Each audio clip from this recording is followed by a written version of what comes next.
Hi, everybody, and welcome to Frog Dissection. Today, I'm just going to show you the results of my frog dissection, and then you'll use another more detailed video to help guide you. First, let's talk about what is dissection. Uh, Dissection, a lot of times people think of it as nasty or just cutting it up, but there's a purpose to dissection, and that is this definition that you can see right here. Dissection is the process of cutting apart or separating tissue, as for example, in the study of anatomy or in the use of a surgical procedure. So that's a use course, the course of a surgical procedure.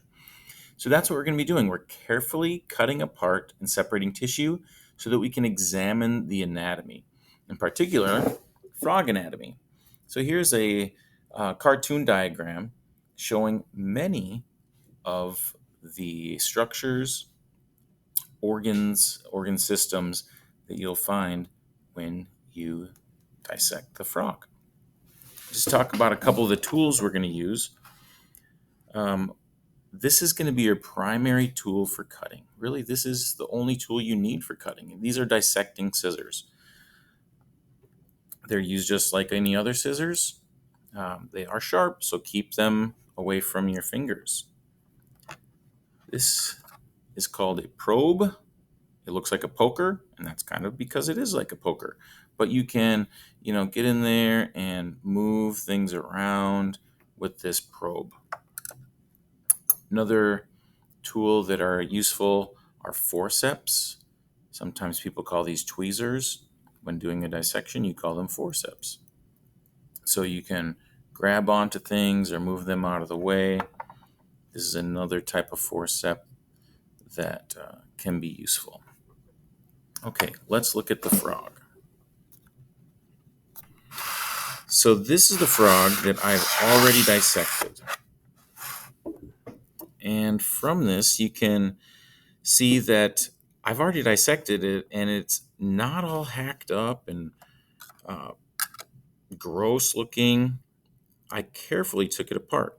And the steps I did, I first cut from the let me use the probe to get out of the way, from way deep down in here all the way up to about the chin, and then across the chin and across where the legs meet the torso. Then that allowed me to open it up kind of like this, like it was a shirt, a button-up shirt. And then I cut around here so that I could take those flaps off.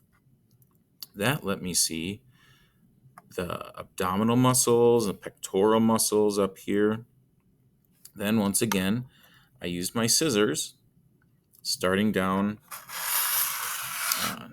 below, and I just got my scissors in between the layer of skin, and I cut up to about the chin again. At this point right here, you'll come to the rib cage. So that'll be a little bit harder to cut, but then again, I went around being careful not to touch the organs on the inside so I could open it up and then eventually remove it. That exposed the different organs. Then, since this is a dissection, I examined the anatomy. And I found, oh gosh, the liver. I had to look at my diagram again. Found the two lobes of the liver, and then I was able to use my forceps and move. See this fat body tells me something about what the environment was like that it was in before it was killed for this dissection. This seems like not a lot of fat, so it was probably able to keep itself warm from the environment. It didn't need a lot of extra fat. Then I could move it over and see the stomach and things like that.